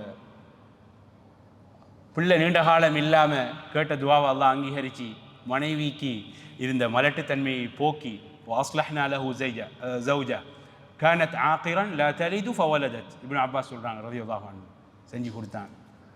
அதே போல் எப்படி இவங்களோட சிறப்புகள் கூட. யார்? மாஷா அல்லாஹ், ஜக்கரியா அலைஹிஸ்ஸலாம் இல்லையா? ஜக்கரியான்னு சொல்லலாம், அல்லது ஜக்கரியா ரெண்டு மாதிரியும் சொல்லலாம். ஷோபாட ரிவாயத்தில் ஜக்கரியா வரும், பில் மம்தூத், பில் அலிஃபில் மம்தூத். சரி, இந்த ஜக்கரியா அலைஹிஸ்ஸலாம் கான நஜ்ஜாரா, அவங்க ஒரு தச்சு தொழில் செய்யக்கூடியவர்களாக இருந்தாங்க என்று நபிகள் நாயகம் ஸல்லல்லாஹு அலைஹி வஸல்லம் சொல்கிறாங்க. அப்படின்னா என்ன விளங்குறோம் என்றால், உழைத்து சாப்பிட வேண்டும். என்னதான் தொழில் போனாலும் பிரச்சனை இருந்தாலும் மற்றொரு தொழிலுக்காக முயற்சிக்க வேண்டும். மற்றொரு ஹதீஸில் நபிகள் நாயகம் ஸல்லல்லாஹு அலைஹி வஸல்லம் சொல்கிறார்கள், அதாவது 3 விடயங்களை சத்தியம் பண்ணிவிட்டு நபிகள் நாயகம் ஸல்லல்லாஹு அலைஹி வஸல்லம் சொல்லக்கூடிய செய்தி, வலா ஃபதஹ அப்துன் பாப மஸ்அலத்தின் இல்லா ஃபதஹ அல்லாஹு அலைஹி பாப ஃபக்ர். ஒரு மனிதன் பிறரிடம் கேட்க வேண்டும் என்ற அந்த வாயிலை திறந்து விட்டால் அல்லாஹு தஆலா வறுமை என்ற வாயிலை திறந்து விடுவார். இதை நம்மளோட வாழ்க்கையிலையும் பார்க்கலாம். பிறர்கிட்ட உதவி கேட்க அனாவசியமாக ஒரு மனிதன் கேட்க ஆரம்பித்தால் காலம் பூராக அந்த என்ன மனது பழகிடும், சைத்தானும் விளையாடுவார். கேட்குற நிலைமைக்கு தான் இவர் தள்ளப்படுவார். கேட்டு கேட்டு கேட்டு போவார். இப்படி யாசிக்கிறது சாதாரண பாவம் இல்லை. ஒருவர் யாசிப்பதனால இவர் நரகத்துடைய நெருப்பத்தான் அதிகம் கூட்டிக் கொள்கிறார் என்ற செய்தியையும் நாங்கள் மனதில் ஆழமாக பதித்து கொள்ள வேண்டும். என்ற இன்னொரு ஹதீஸில் வரும் இன்னல் மஸ்அலத கத்துன் யகுத்து பிஹர் ரஜுலு வஜ்ஹா. பிறரிடம் யாசிக்கிறது இருக்கிறது தானே, இது சாதாரண விஷயம் இல்லை. ஒரு மனிதன் தனது முகத்தில் தானாக கிழித்து கொள்கிறார். இந்த ஹதீஸுக்கு நிறைய விளக்கங்கள் அறிஞர்கள் சொல்லுவாங்க. மறுமையில் அது ஒரு அடையாளமாக இருக்கும், அல்லது அவருக்குரிய ஒரு அவமானமாக இருக்கும். கத்துன் யகுத்து பிஹர் ரஜுலு வஜ்ஹா என்று விட்டு ஒரு விதிவிலக்க நபிகள் சொல்லுவாங்க. இந்த உரையின் கடைசியில் அந்த விதிவிலக்க சொல்கிறார். அதே போல் இன்னொரு ஹதீஸ், பிறரிடம் தேவையில்லாமல் யாசிப்பதை கடுமையாக எச்சரிக்கக்கூடிய மற்றொரு ஹதீஸ் அந்த ஹதீஸில் நபிகள் நாயகம் ஸல்லல்லாஹு அலைஹி வஸல்லம் அவர்கள் சொல்கின்ற போது, அதாவது பிறரிடம் யாசிக்கக்கூடிய ஒருவர் மறுமையில் எப்படி வருவார் என்றால், வலைஸ ஃபீ வஜ்ஹிஹி முஸ்அத்து லஹ்மின். நான் நீங்கள் பதிவு செய்யலை, சஹீஹான ஹதீஸில் வரும். மக்களிடம் யாசிக்கக்கூடிய ஒருவர், இஸ்லாம் அனுமதித்த நிலைமைகளில் கேட்கலாம், அதை தாண்டி ஒருவர் யாசிக்கிறார் என்றால் மறுமையில் வருவார். வலைஸ ஃபீ வஜ்ஹிஹி முஸ்அத்து லஹ்மின். முஸ்அன்னா என்ன? கித்ஆ. முகத்தில் என்ன சொல்கிறது, இறைச்சி துண்டு இல்லை, முகத்தில் ஒன்றுமே இல்லாமல் வருவார். அந்த கோலம் எப்படி இருக்கும்? முகத்தில் ஒரு மனிதருடைய முகத்திலிருந்து மாமிசமே இல்லைண்டா. அப்போ அந்த அளவு மோசமான ஒரு குற்றம். அப்போ எப்போ தான் கேட்கலாம் என்றால், இந்த ஹதீஸை வைத்து நான் இந்த உரையை நிறைவு செய்கின்றேன். நபிகள் நாயகம் ஸல்லல்லாஹு அலைஹி வஸல்லம் சொல்லக்கூடிய ஹதீஸ் இன்னல் மஸ்அலத கத்துன் யகுத்து பிஹர் ரஜுலு வஜ்ஹா. பிறரிடம் ஒரு மனிதர் யாசிக்கின்றார் என்றால் தானாகவே தன் முகத்தை அவர் கிழித்துக் கொள்கிறார். அப்போ அதை மற்ற சஹீஹான ஹதீஸ்களும் விளங்கப்படுத்துது. மறுமையில் வருவார். வலைஸ ஃபீ வஜ்ஹிஹி முஸ்அத்து லஹம். முகத்தில் எந்த விதமான இறைச்சி மாமிசமும் இருக்காது என்ற அந்த அளவு மோசமான ஒரு பாவம் இது. இருந்தும் தேவையில்லாமல் மக்களிடம் கேட்கிறது. ஆனால் 2 கட்டங்களை இஸ்லாம் விதிவிலக்கு சொல்லுது. சும்மா அந்த ஹதீஸ் ஞாபகம் இருந்தால் சொல்லுங்கள். யாராவது ஞாபகம் இருக்குதா? என்ன கட்டத்தில் கேட்கலாம்? அதாவது ஒரு ஆளுக்கிட்ட கேட்குறது அது தப்பே இல்லை. ஆனால் அந்த முறை இப்போ இல்லை, அந்த ஆட்சி முறை. அதனால் போய் கேட்க இயலாது. அதனால இருக்கு அந்த சிஸ்டம் அரைக்கரை இருக்குதானே சில இடங்களில். விளங்கலை? இல்லை, முதல் ஒரு மனிதரிடம் போயிட்டு கேட்கலாம். அது யார் மனிதர்கிட்ட கேட்கலாம்? இல்லை யஸ்அல ரஜுலு சுல்தானா, அதுக்கு வருவோம் முதலாவது. விளங்குதானே? அதாவது அதிகாரத்தில் உள்ள இல்லை யஸ்அல ரஜுலு சுல்தானா, அதிகாரத்தில் உள்ள ஒரு மனிதரிடம் கேட்பது. அதிகாரத்தில் உள்ள சுல்தான் என்றால் அதுக்குள்ள எல்லாமே வரும். அவர் அமீராக இருக்கலாம், மலிக் மன்னர் கிங்காக இருக்கலாம், அல்லது ஒரு வாலி ஒரு கவர்னர் அந்த அந்தஸ்தில் இருக்கலாம். அதாவது சுருக்கமாக சொல்ல போனால் முஸ்லீம்களுடைய பைத்து மாலில் முஸ்லிமீன், முஸ்லீம்களுடைய அந்த பைத்துல் மால் திரைசேரி, இப்போ நாம் சொல்லுவோம் ஹசீனத்து தௌலான்னு இப்போ சொல்லுவாங்க இங்கே. அதாவது நாட்டுடைய திரைசேரிக்கு பொறுப்பாக இருக்கக்கூடியவற்றை கேட்கலாம் என்று வருது. பொதுவாக இந்த மன்னர் ஆட்சிகளில் முஸ்லீம் நாடுகளில் சில விதிவிலக்குகள் இருக்குது. ஆனால் நாம் 100க்கு 100 அதை சரியான இஸ்லாமிய முறைன்னு சொல்ல இல்லாது. இப்போ எல்லாமே உலகம் மாறி இருப்பதனால். ஆக ஒரு மனிதர், அதாவது அதிகாரியிடம், மன்னரோ அல்லது அமீரோ அல்லது கவர்னரோ, சுருக்கமாக சொல்ல போனால் முஸ்லீம்களுடைய அந்த திரைசேரிக்கு பைத்துல் மாலுக்கு பொறுப்பாக உள்ளவரிடம் கேட்கலாம். ஏன் கேட்கலாம்? அதுக்கு ரீசன் தெரியும். ஏன் கேட்கலாம்? முதலாவது, மக்களிடம் கேட்கக்கூடாதுங்கிறதுக்கு பல காரணங்கள் இருக்கு. நான் வகுப்பு ஒரு ஃபிக்ஹ் கிளாஸ் மாதிரி போயிடக்கூடாதுக்காக தான் அதை அவாய்ட் பண்ண ஆரம்பத்தில். கேட்கறதுனால என்னது இல்லை, அல்லாஹ் அல்லாத ஒருத்தருக்கு முன்னால் நாம் குனிஞ்சு நிற்கிறோம், மண்டிட்டு இருக்கிறோம். அபுல் ஹசன் நதவி ரஹிமஹுல்லாவோட அருமையான வசனம் இருக்கு. நாங்கள் மசாவில் அவங்களோட சீராவை படிக்கக்குள்ள சாஹிபுல் ஹாஜத்தி எலீனு ஒயஹ்பா. எனக்கு நிறைய ஆஃபீஸுக்கு போகல, அது அப்படியே ஓடும். ஒரு தேவையை நிவர்த்தி செய்ய போகிற ஒருத்தர் எலீனு ஒயஹ்பா மேன்மையாக நடப்பார், கொஞ்சம் குனிஞ்சி நடப்பார். அதுக்காக நாம் போயிட்டு சரிதானே ஒரு தேவையை அதுக்காக நாம் அளவுக்கு மிச்சமும் போகக்கூடாது, நெஞ்சு நிமித்திட்டு அளவுக்கு மிச்சமும் குனியக்கூடாது. எல்லாத்துலேயுமே நடுநிலைமை தேவை. அல்லாஹ்வோட உதவி தான், அதுக்கு மேலே ஒரு உதவி இல்லை. அப்போ சுல்தான் அதிகாரத்தில் உள்ளவரிடம் கேட்பது சாதாரண தனி மனிதனிடம் கேட்பதற்கு நிகரானது இல்லை. ஏன் கேட்கக்கூடாதுல்ல, அதில் ஒரு மனிதன் அல்லாஹ் அல்லாத ஒத்தட்ட போயிட்டு கேட்குறான், தன்னைத்தானே பணித்து கொள்கிறான் என்ற ஒரு இழிநிலை ஏற்படுது. அதனால் இஸ்லாம் அதை தடுத்து ஹராமாக்கி இருக்கிறது. இதை முஸ்லீம்களுடைய சொத்துக்கு பொறுப்பானவரிடம் கேட்கின்ற போது அந்த நிலையில் அவர் தரப்போகிறது பொதுவான திரைசேரியில் இருந்து, அது பொதுவான சொத்து, அந்த சொத்தில் இவருக்கும் பங்கு இருக்குது. அவர் எதிலிருந்து தருவார்? சரியான ஒரு இஸ்லாமிய ஆட்சி முறைமை இருக்குன்னு சொன்னால் திரைசேரிக்கு வரக்கூடிய வருமானத்துடைய அந்த முறைகளில் முக்கியமானது ஜக்காத். ஜக்காத்திலிருந்து வரும். வேறு எண்ணத்திலிருந்து வரும்? கனிமத்திலிருந்து வரும், ஃபையிலிருந்து வரும். குர்ஆன் இதை பற்றி தெளிவாக பேசுது. அதில் ஹுமுஸ் 5 1, அதில் 5 எப்படி பிரித்து வரும்?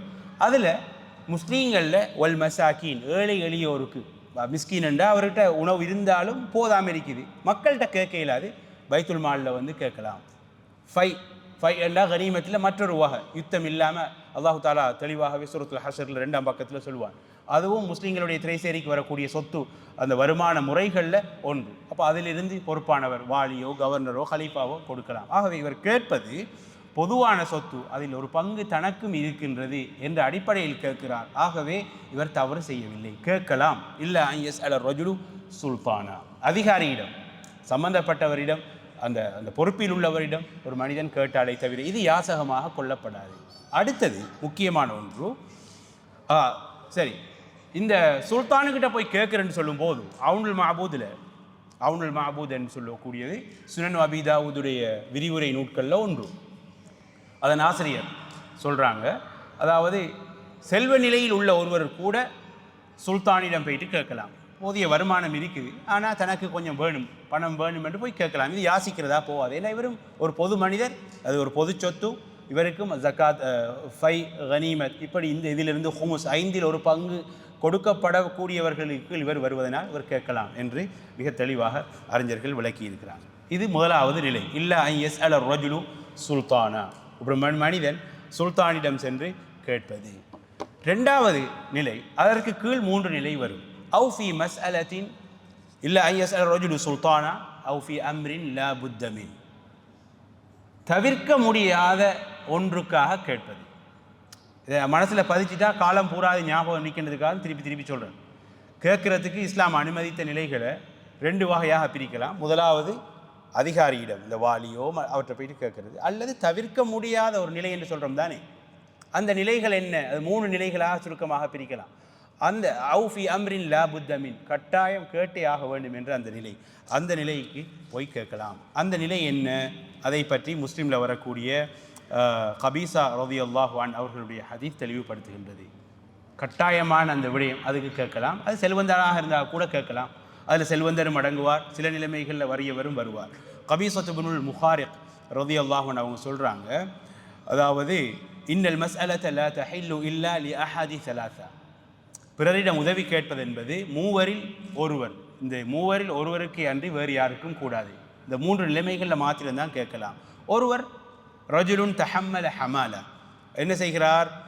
கடன் எடுத்திருக்கிறார். என்னத்துக்காக கடன் எடுக்கிறார் என்று சொன்னால், ஒரு பிரச்சனை வருது முஸ்லீம்களுக்கு மத்தியில், 2 குடும்பங்கள் சண்டை பிடிக்க பார்க்குது.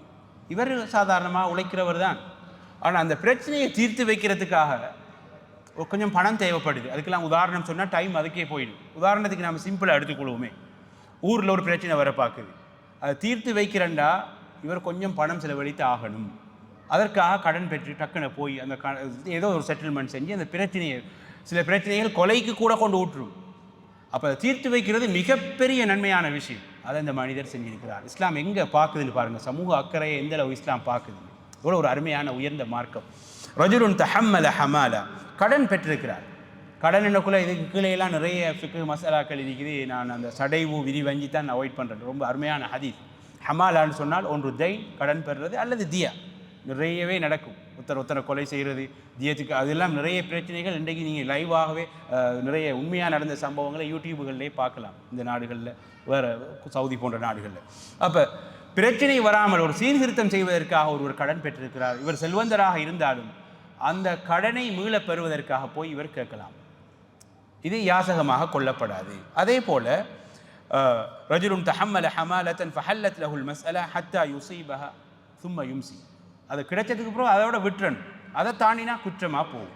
ரெண்டாவது மனிதர் வரஜுலுன் அஸாபத்ஹு ஜாயிஹா, அவருக்கு மிகப்பெரிய ஒரு விபரீதம் ஏற்பட்டிருக்குது, பொருளாதாரத்தில் பெரிய ஒரு சேதம், ஒரு நெருப்பு ஒரு அனர்த்தம் ஏற்படுது, நெருப்பு ஏற்படுது கடையில், அல்லாஹ் பாதுகாக்கணும். இருந்த பொருளாதாரம் அப்படியே போகுது, அல்லது வெள்ள பிரளயம் ஒன்று ஏற்படுது, இப்படி ஏதாவது ஒன்று. இவர் செஞ்ச விவசாயம் அப்படியே போயிடுது, அப்படி நடக்குது தானே. இதுக்கெல்லாம் உதாரணமே தேவையில்லை. இப்படி ஒரு நிலைமை வந்தால் இவர் தாராளமாக கேட்கலாம். மனுஷன் துவண்டு போயிருப்பார். ஃபஹல்லத் லஹுல் மஸ்அலா ஹத்தா யுஸீப கவாமம் மின் ஆயிஷ். தனது வாழ்க்கையில் ஒரு நிலையை அடைகிற அளவுக்கு கேட்கலாம். வெப்பமே சாதாரணமான ஒரு மனிதர் ஒரு 10 லட்சம் 50 லட்சம் செஞ்சு வயல் செய்கிறாரு. எதிர்பாராத ஒரு வெள்ளம் வருது. இன்றைக்கு உலகத்தில் எதிர்பாராமல் நிறைய வெள்ள அனர்த்தங்களே ஏற்படுது. உதாரணத்துக்கு அல்லது என்னது நெருப்பு அனர்த்தம் தான் ஏற்படுது. வெப்பமே எல்லாமே போயிட்டு கடும் கஷ்டமான நிலைமை. இவர் அந்த கடனை போக்குறதுக்கு இவர் போய் என்ன செய்யலாம்? அந்த அடிப்படை பிரச்சனையை தீர்க்கிறதுக்காக இவர் கேட்கலாம். ஒரஜுலுன் அஸாபத் ஹுஃபாக்கா, இன்னொரு ஆள் இவருக்கு எந்த விதமான அனர்த்தமும் ஏற்படலை, ஆனால் வறுமையில் உச்சகட்டத்தில் இருக்கிறாரு, கடுமையான வறுமையில் இருக்கிறார் என்றால் இவரை பற்றி நம்பிக்கையான ஒரு 3 பேர் இவர கூட்டத்தினரில் சமூகத்தினரில் 3 பேர் சொல்ல வேண்டும். ஹத்தா யகூல ஸலாஸத்தும் மின் தவில் ஹிஜா மின் கௌமி லகத் அஸாபத் ஃபுலானன் ஃபாகா. ஒரு 3 பேர் இவரை பற்றி சொல்கிறாங்க, இவர் ரொம்ப கஷ்டத்தில் இருக்கிறாரு என்று சொல்கிறாங்க. அப்போ இவருக்கும் யாசிக்கலாம், கேட்கலாம். ஃபஹல்லத் லஹுல் மஸ்அலா ஹத்தா யுஸீப கவாமம் மின் ஆயிஷ். இந்த வாழ்க்கையில் அந்த அடிப்படை பிரச்சனையிலேருந்து தாண்ட அளவுக்கு இவர் கேட்கலாம். இதை தவிர இந்த 3 நிலைமைகளையும் தாண்டி யாசிப்பது ஃபமா சிவாஹுன்ன மினல் மஸ்அலதி யா கபீஸது சுஹ்துன் யஅகுலுஹா ஸாஹிபுஹா சுஹ்தா. எவ்வளோ எச்சரிக்கையான விஷயத்தை பாருங்கள். இப்படி 3 நிலைகளையும் தாண்டி ஒருவர் யாசிப்பார் என்றால் அது சுஹ்த் என்றால் ஹராம், ஹராமான ஒன்றைத்தான் இவர் உண்கிறார் என்று நபிகள் நாயகம் ஸல்லல்லாஹு அலைஹி வஸல்லம் அவர்கள் கடுமையாக எச்சரிக்கிறார்கள். ஆக மதிப்புக்குரிய பெரியோர்களே, சகோதரர்களே, அப்போ இந்த பிறரிடம் உதவி தேடுதல் என்பது தன்னால் ஒன்றை செய்ய முடியுமாக இருக்கிறது அல்லது தன்னால் ஒன்றை சமாளிக்க முடியுமாக இருக்கிறது என்ற நிலை இருந்தும் ஒரு மனிதர் யாசிப்பார் என்றால் அவர் மிக பெரும் பாவத்தை செய்கிறார் என்ற விஷயத்தை மனதில் நாங்கள் பதித்து கொள்ள வேண்டும். 2 ஹதீஸ்களை இங்கே ஞாபகப்படுத்தி இந்த உரையை நிறைவு செய்கின்றேன். டைம் 9:45. அதாவது ஒரு அருமையான ஹதீஸ்.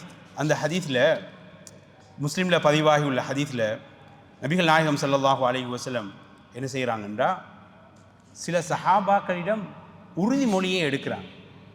அவங்க இஸ்லாத்துக்கு வந்த புதிது நபிகள் நாயகம் ஸல்லல்லாஹு அலைஹி வஸல்லம் பையத் எடுக்கிறாங்க. அவுஃப் இப்னு மாலிக் ரலியல்லாஹு அன்ஹு அவங்க அறிவிக்கிறாங்க.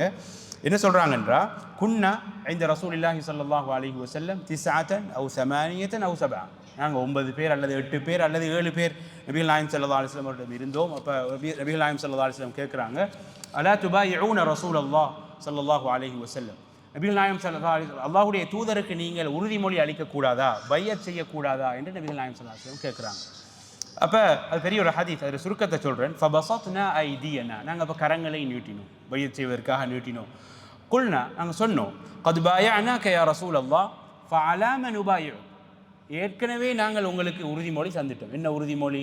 அல்லாஹ்வுக்கு இணை வைக்க மாட்டோம், அப்படி வரும் நிறைய விஷயங்கள் தந்து விட்டோம். இப்போ திரும்ப எதற்காக நாங்கள் பையத் செய்ய வேண்டும் என்று சொன்ன போது நபிகள் நாயகம் ஸல்லல்லாஹு அலைஹி வஸல்லம் சொல்கிறாங்க, அலா அன் தஅபுதுல்லாஹ வலா துஷ்ரிகு பிஹி ஷைஆ, அல்லாஹ்வை மாத்திரம் வணங்க வேண்டும், அவனுக்கு எதையும் இணை வைக்கக்கூடாது என்று பையத் செய்யுங்கள். வஅஸர்ர கலிமத்தன் ஹஃபிய்யா, ஒரு மறைமுகமான ஒரு சொல்லை மறைத்து சொல்கிறாங்க, இரகசியமாக சொல்கிறாங்க. என்ன சொன்னாங்க? வலா தஸ்அலுன் நாஸ ஷைஆ, ரசூலுல்லாஹ் எடுத்த உறுதிமொழி, சத்திய பிரமாணம்னு கூட சொல்லலாம்.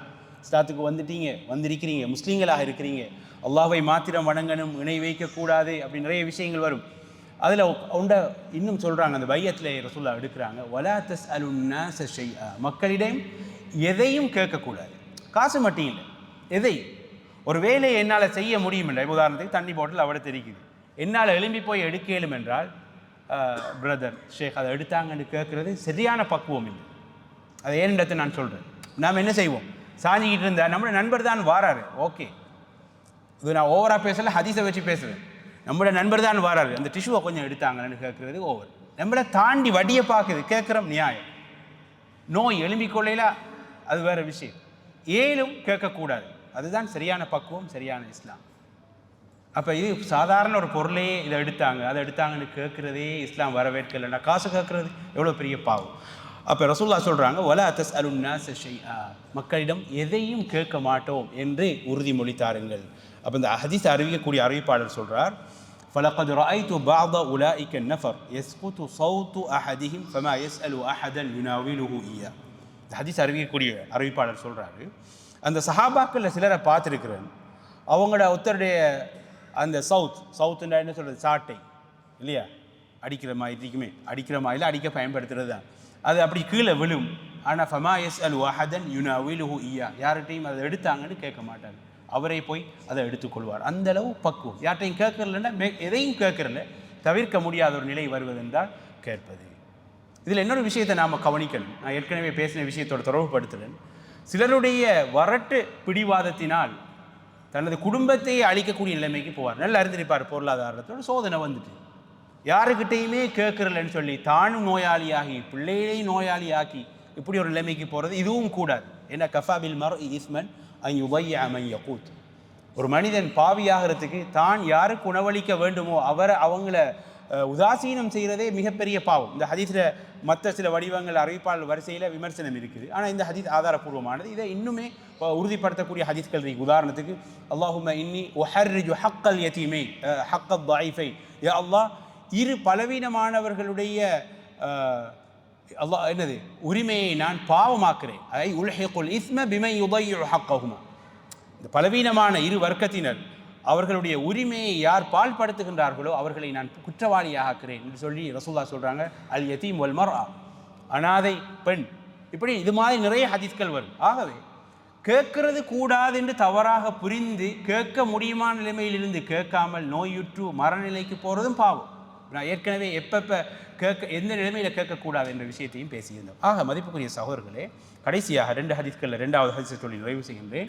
சஹாபாக்களோட பக்குவத்தை பாருங்கள். சௌபான் ரலியல்லாஹு அன்ஹு ஹதீஸில் பாருங்கள், ரசூலுல்லாஹ் ஒரு சந்தர்ப்பத்தில் கேட்கிறார்கள், யார் ஒரு விஷயத்தை எனக்கு உறுதி அளிப்பாரோ அவருக்கு நான் சொர்க்கத்தை உறுதி அளிக்கிறேன். அது 2 மாதிரி அந்த அறிவிப்பு வருது, யதுமன்னு வரும், யதகப்பல் என்றும் வரும். யார் எனக்கு இதை பொறுப்பேற்கிறாரோ, நான் இப்படி யாருக்கிட்டையும் எதையும் கேட்க மாட்டேன் என்று உறுதிமொழி தருவாரோ அவருக்கு நான் சொர்க்கத்தை பொறுப்பேற்கிறேன், உறுதி அளிக்கிறேன் என்று சொல்கிறாங்க. அப்போ சௌபான் ரலியல்லாஹு அன்ஹு சொல்கிறார்கள், அன யா ரசூலல்லாஹ், நான் என்று சொல்கிறாங்க. கேட்குறேன்டா எதையும் கேட்குறதில்ல, தவிர்க்க முடியாத கட்டத்தில் கேட்குறது. ஏன்னா நிறைய பேர் சோம்பேறிகளாக மாறுறதுக்கும் இந்த யாசிக்கிற முறை ஒரு காரணம். நம்மளோட ஒவ்வொருத்தர வாழ்க்கையை எடுத்து பார்த்தாலும் சரி, வீட்டில் உட்காந்துட்டு அடுத்தது எல்லாத்துக்கும் மனைவியே பயன்படுத்தக்கூடாது. நாம் ஏற்கனவே ஹஷாபி பள்ளியில் பேசியிருக்கிறோம். மனைவிங்கிறது சமயக்காரி இல்லை, மனைவிங்கிறது நம்மளை உடுப்பை கழுவுறதுக்குரிய ஆள் இல்லை, வாழ்க்கை துணை, சமம், சரி சமம். அதை பற்றி பேசியிருக்கிறோம், பேசப்பட வேண்டிய விடயம்.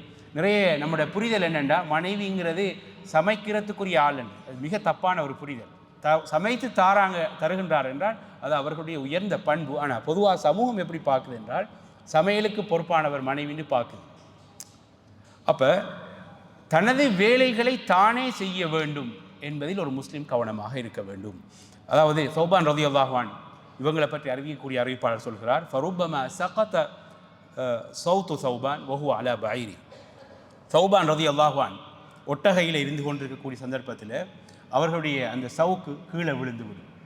ஒட்டகம்ங்கிறது எவ்வளோ உயரமானது என்று எல்லாருக்கும் தெரியும். அதில் இருந்து தானாக இறங்கி வந்து அந்த சவுக்கை எடுத்து செல்வாங்க, யாருக்கிட்டையுமே கேட்க மாட்டாங்க. ஏன்னா ரசூலுல்லாஹ் உறுதிமொழி கொடுத்திருக்கிறாங்க, நான் யாருக்கிட்டையும் எதையுமே கேட்க மாட்டேன். அதாவது ஃபமா யஸ்அலு அஹதன் அன் யுனாவிலஹு ஹத்தா யன்ஸில இலைஹி ஃபயஅஹுத, தானாக அவர்களாகவே இறங்கி வந்து அதை எடுக்கிற வரைக்கும் யாரிடமும் அவர்கள் அதை கேட்க மாட்டார்கள். இந்தளவு பக்குவமாக சஹாபாக்கள் இருந்திருக்கிறார்கள். அல்லாஹு தஆலா நமது வாழ்க்கையிலும் இப்பேற்பட்ட பக்குவங்களை தர வேண்டும் என்று பிரார்த்தித்து இந்த உரையை நிறைவு செய்கின்றேன்.